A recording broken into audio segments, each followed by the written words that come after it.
Hi there, I'm Andrea Koppel, and it's time for coffee, the podcast where you get to hear firsthand what the jobs and careers that interest you the most are really like. Hey there, Java junkies. How's it going? Hope school is going great and that you're enjoying all your classes and professors. Hope your roommates aren't keeping you up later than you want to because they're nocturnal. I have a situation like that in my family. I won't go into it. And well, you know what? We all need and like sleep. And for other Java junkies in the working world, I hope you're learning lots too and making mistakes, because that means you're pushing the envelope. And honestly, the best way to learn is to screw up. God knows I am screwing up right now. I had to do this introduction all over again. I screwed up at the beginning and it's all good. I am getting Time for Coffee off the ground and I've never done it before. And I'm putting myself out there, guys, so you can too. And the best part is that I'm my own boss. Life is a journey, my friends, and you gotta keep pushing yourself to find your own joy and passion.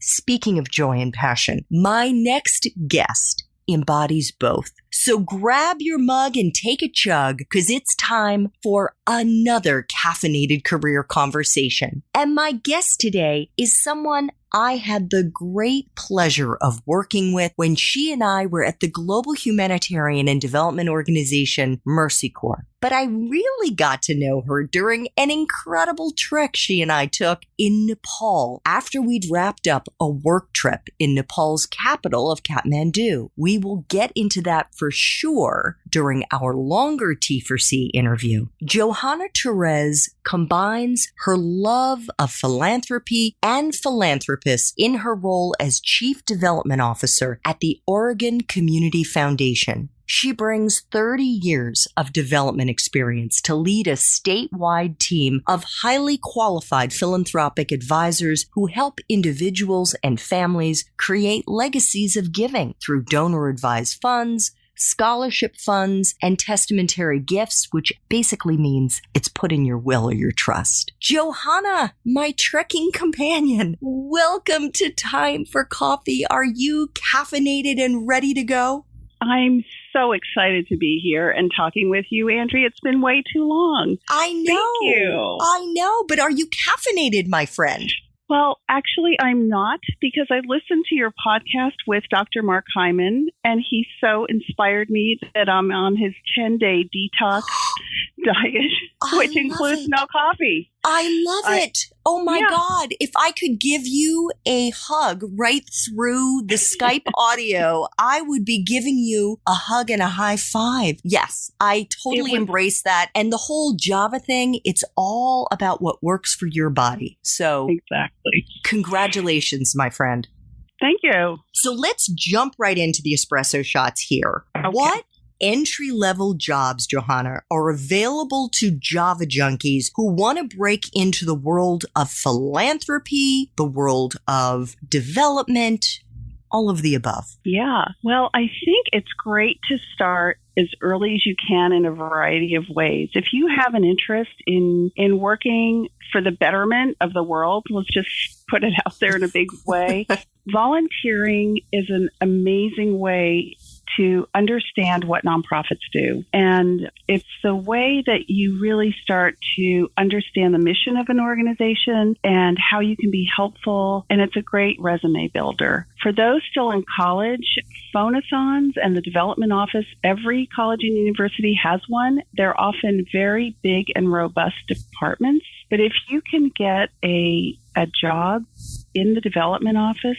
doing whatever, you will start to understand the language of development and just develop an acuity, and it'll be on your resume, which is the best part. And you will have a jump start on entering the field. Once you're graduated, I have an amazing assistant who has a real interest in pursuing nonprofit management. And he's just learning the ropes here at the Community Foundation and learning how we work with donors, the language we use, how we interact with our colleagues. All of those are great ways to just get started. I love it. Johanna, what is a useful skill or skills that you look for in the people that you hire? Well, development is often equated with sales, which is an analogy I don't love. There are some aspects of needing to feel confident enough to meet new people, be curious about them, and to share the mission of the organization you're working for with them. So in that way, it is sales oriented. But it's always important to remember that what we're really doing is offering an opportunity for people to give us money with essentially nothing in return. And that's how it's very different from sales. So what I look for are people who have amazing listening skills, actually. It's the single most important quality, I think, in a good development person. Mm-hmm. You're listening for nuance. You're listening for what people don't say. And all the while you're trying to think about what their goals and aspirations are tie into your organization's mission. I'm always a little bit wary of people who talk too much and never ask a question. I look for people who really have deep interest in the mission of the organization that I'm working for, because it translates to working with donors. They want to give their money to an organization, but they're also interacting with you. And if they feel that you're ambivalent about what you're doing, it sort of makes them feel less excited. So those are the two things I look for. Yeah. If you're not excited about what you do, why would they ever want to be with, investing in the projects and programs of your organization? Yeah, for sure. So, Johanna, is someone's major a deciding factor to break into the field of development?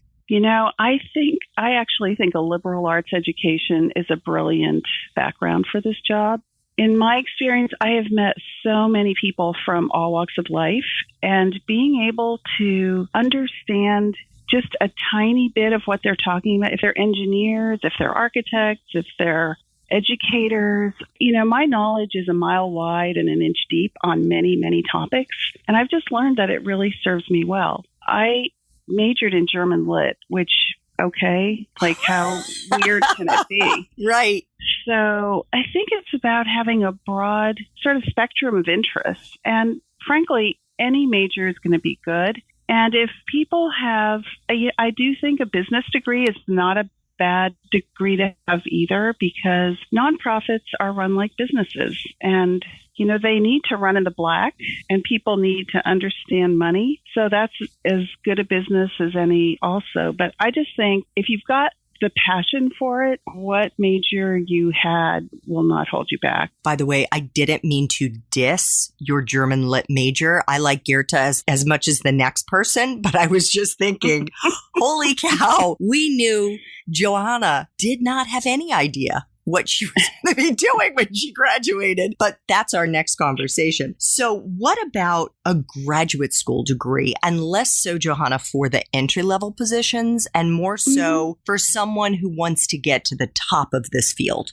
Yeah, I do think an MBA is helpful, especially if you're interested in being an executive director of a nonprofit, sort of moving into that realm. That's really helpful. Several schools now offer a master's in nonprofit management. That can be really helpful. I would just caution that the degree doesn't necessarily translate into being a great development person. And so I would still recommend volunteering, getting an internship, working at some nonprofit, even as you get that master's in nonprofit management. Yeah, that is wonderful advice. Johanna, what kind of life experiences do you think are most useful for someone starting out in this field? Well, it's an interesting question because it gets at what I call people's relationship with money.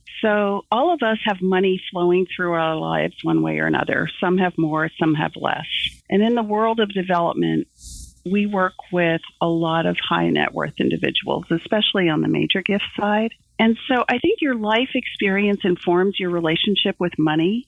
And it's good to unpack that so that if you have weirdness around money, discomfort around money, discomfort around people with money, just kind of figure out what that's about, because money is just a flow of energy. And I think all life experience is good. And I'm just focusing on that because it's the one that can gum people up. But essentially, all of your life experience is valuable in this field, and you'll come across people that enjoy doing the same things you do, have the same political views you do, and you'll come across people that have totally opposite political views and do things you've never heard of. So it's all good. We all sort of enjoy learning from each other, but it's about being open and not very judgmental. Oh, that is so interesting and just so insightful and wise. Johanna, what for you is the best part of being in the philanthropic development world? I have loved every one of my development roles. I've had 4 in my career, and I just feel like I have lucked out in the biggest way. I've met the most interesting people who have an impulse to make the world a better place and to equal the playing field and to equal the opportunities for others. They recognize they've been fortunate, and their willingness to share inspires me every day. It really does. I have sought organizations that really speak to my values in terms of where I work. And for many years, 21 years, I worked in education, in private school education and private college education. And I care deeply about education. I feel like it saved my life in many ways. And so it was very easy for me to feel passionate about that work. When you and I worked at Mercy Corps, really, I got a PhD in global studies, learning about people all over the globe, understanding what really was impactful intervention in helping people make their lives better.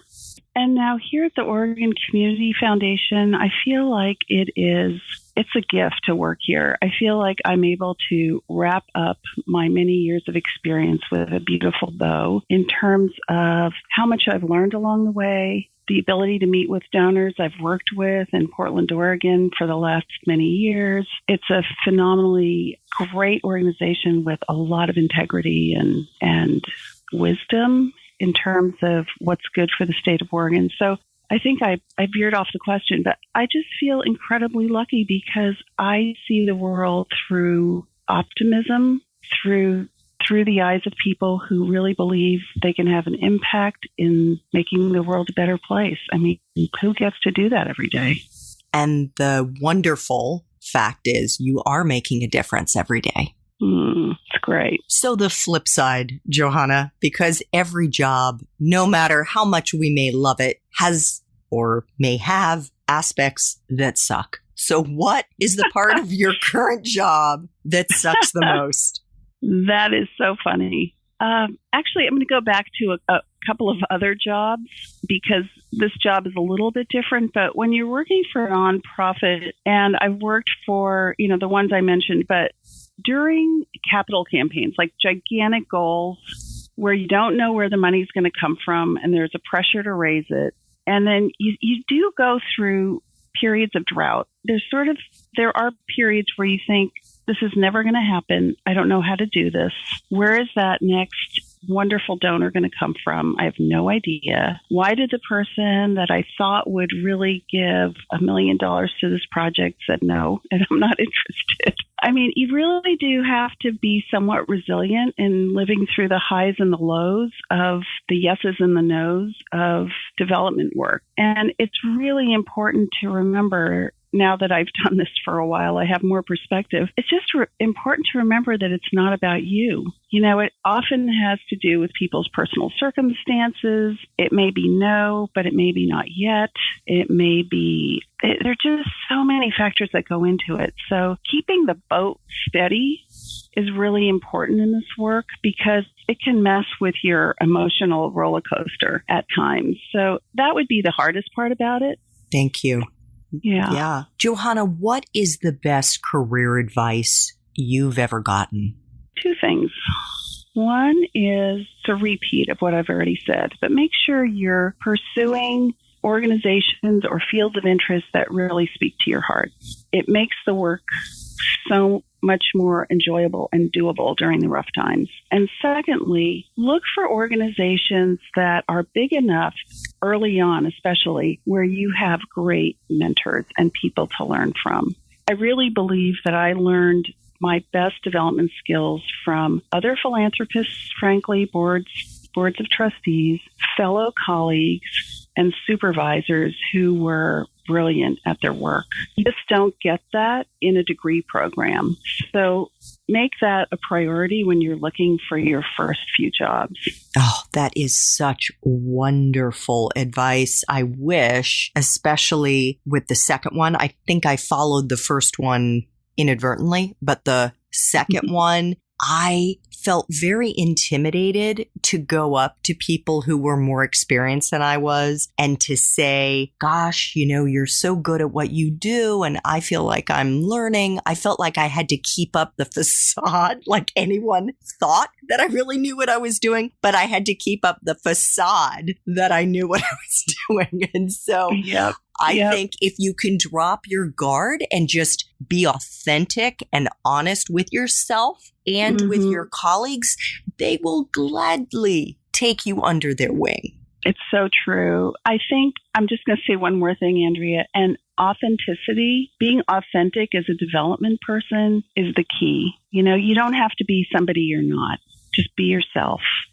I think that's true for life.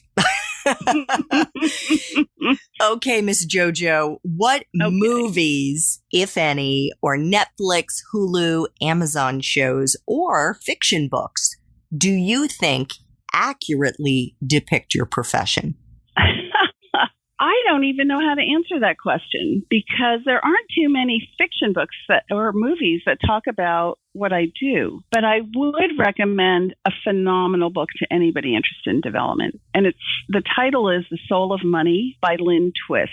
And it really is a fabulous book about unpacking your money story yourself and recognizing that money is a currency that flows like a river. And it is a good read, and it's very inspiring. We will include that in our show notes. Thank you for that. Final espresso shot. What would Java junkies be surprised to learn about your profession, Johanna? It's fun. I mean, people think about fundraising and turn white. People say, oh, I could never do what you do. And I just think it's the most exciting job in the world. I just am exposed to not only the needs, challenges, and opportunities around me, but around people that really want to make that true. Now, I'm not talking about direct mail fundraising here. I'm talking about person-to-person fundraising. Johanna, I want to thank you sincerely for making time for coffee, even though you probably have a glass of water sitting next to you. But I so appreciate you making the time for coffee with me and the Java Junkie community today. You are such a pro in all of the best meaning of that word. And this was such a wonderful opportunity for Java Junkies to get to drink in some of the Johanna special sauce. I love you, Andrea. Thank you. Thanks so much for listening to Time for Coffee, where the professionals in the jobs that most interest you always have time to grab coffee 24/7, no matter where you live. I have one quick favor to ask you. Remember to rate, review, and subscribe to Time for Coffee. Thanks so much.